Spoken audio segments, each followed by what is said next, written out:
Hello mga idol, luluto nga po pala tayo ng pagi. Nakabili ako ng pagi kanina, 1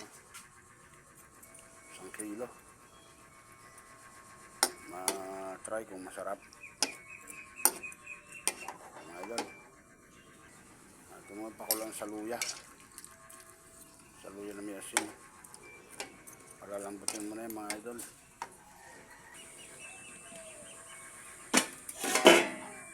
Sibuyas.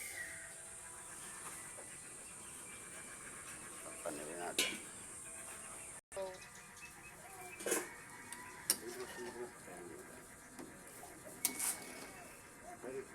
Palis ng gata o ano?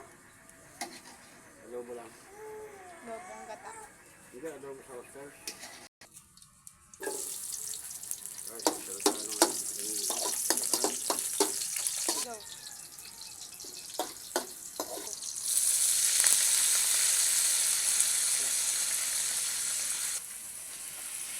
guys.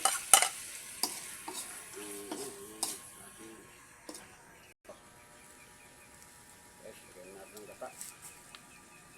Ano nga pala to, yung pagi. Pinataang pagi sa malunggay.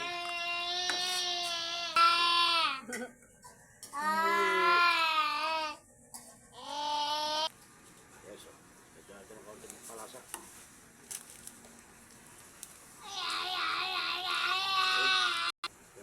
Kaunti ng palasa. Kinamoto. Alright. Luto na ang ating ginataang pagi with malunggay. Thank you for watching.